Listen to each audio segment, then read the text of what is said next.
Actually, kung pwede pa akong magsalita. Sabi ko nga, sa 20 years na I was able to accept na God has a purpose. Kung buhay man si Alan C. or patay, gusto ko na sana matahimik na po ito, Your Honor.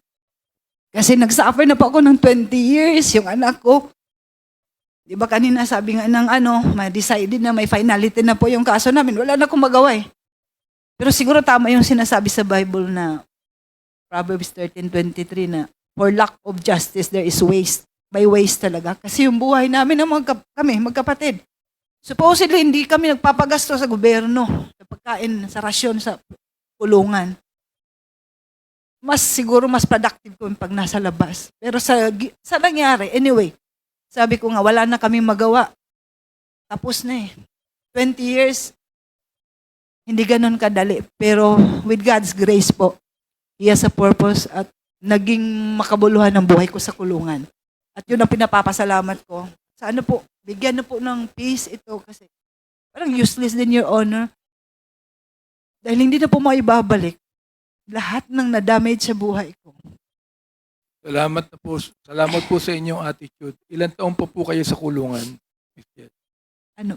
Ilan taon pa ho kayo sa kulungan? Nakawala na ba kayo o ano ba? Ang status nyo ngayon? Actually po, Your Honor, as far as I know po, I have already served the maximum sentence po. Kasi nga, with the GCTA po, nagpapasalamat po sa Panginoon dahil nga, mayroon yung bagong batas.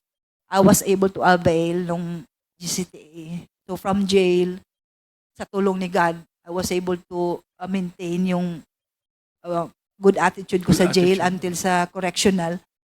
And I am even the trustee mula sa jail hanggang sa correctional. At ito ay pinapasalamatan ko dahil it's a privilege. Privilege lang po ito. And siguro nga, sabi ko nga, may purpose si God.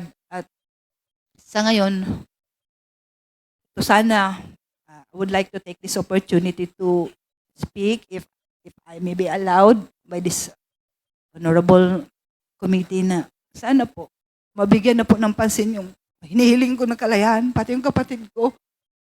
Kasi 3 years old pa po yung anak ko, mag-23 na. Ang hirap i-explain sa kanya kung bakit hanggang ngayon nandito pa rin kami ng kapatid ko. Ang iyong kapatid na convict din. Opo, Your Honor. Nasa Dapicol po siya. Kumusta na po siya ngayon? Sa awa ng Diyos nga, Your Honor, both of us, we Wala are... rin din po siyang kasalanan. Pareho po kami, Your Honor. I will speak for my brother kasi kilala ko siya. Kumusta yung anak ninyo ngayon? Sa ngayon po, masasabi ko siguro sa tulong ni God, I tried to explain to her na God has a purpose. She must be strong. Sabi ko sa kanya. Medyo nasaktan lang siya talaga. Dahil nga ito sa nangyari ngayon, bakit naungkat na naman ito? Dahil tapos na nga. Tumahimik na nga yung buhay ko sa 20 years sa kulungan. Bakit ito? Pero siguro, baka ito yung opportunity na sana mapansin na makauwi na rin kami ng kapatid ko. At para na rin kung okay lang po na. Marami po sa mga kasamahan ko sa kulungan na baka kasi itong body na to, I am praying for this body, hindi lang sa yung lawmakers ng Philippines na i-enlighten po kayo kasi ang daming, siguro, yung 20 years ko sa kulungan na nakita ko na baka mabigyan nyo rin ng pansin, lalo na po yung matatanda na namamatay na lang doon, sobra na ng 20 years, hindi pa nakakalaya. Yun lang po sana maano ko na sana hindi lang po ako, mabigyan ng pansin po yung mga nakakulong. Mr. Wilkins, alam ko po na mahirap din ang inyong kalagayan. Ano po? Pero alam nyo, tulad ng testimony po ni Ms. Jed, kung totoo po yung sinasabi niya, you are guilty of human rights violation. Kung totoo yung sinasabi niya, Mr. Wilkins. Tama ho ba ako? I don't think so, Mr. Chair. Sabi ko, kung totoo ang sinasabi niya, you are guilty of human rights violation. Yes, Mr. Chair. You are. Correct? Yes, Mr. Chair. Kung totoo yung sinasabi ni Kung Jed, totoo, yes, you Mr. are Chair. guilty Yes, of Mr. human Chair. rights violation. At sasabihin ko sa iyo, kung totoo ang sinasabi niya, hindi ka na makakatulog mamayang gabi. Mr. Chair, 20 years yan, Mr. Chair. Kitang-kita ko sa mga video. Hindi ko na kinakailangan pang explanation mo, Mr. Wilkins. Mr. Chair, gusto ko naman tanungin po itong, I'm so glad that Miss Fortune is with us today.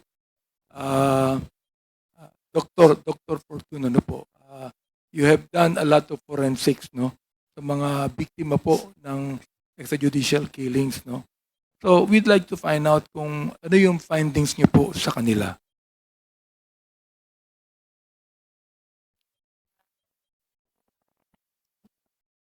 Good afternoon, Your Honors, Mr. Chair. I have been in practice in the Philippines as a forensic pathologist for almost 30 years. And yes, I have seen time and again these so-called victims of extrajudicial killings.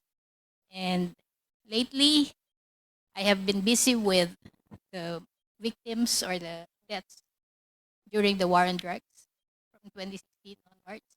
I have seen some autopsies, and I am now in the process of examining skeletal remains as well. I have seen other deaths involving, that's it, allegations of drug use even before 2016. I'm still seeing victims of activists, red tag, people, environmentalists, allegedly killed by the military as well. So I have seen Dr. Fortune, how many victims have you autopsied so far as the war on drugs is concerned? autopsied. This was 2016 to 2019. I saw about 30 cases. 30. Exhumations, 2016 onwards, we have been exhuming because it's been 5 years and they were buried in public cemeteries and the families could not afford extending the lease. I have been doing this with AJ Kalinga Foundation through Father Flavi, and some other parties have approached me. So in total, I have seen 114 exhumed cases. Dr. Fortune, in all of those that you have autopsied, ano po ang findings nyo? For example, like they have been killed. Nanlaban po ba sila o they were just killed without even, lumaban o talagang nanlaban? In all of these cases, the best is you do homicide investigation, which is basic, which generally had not been done in the shootings. You would want to, what we call, reconstruct the shooting.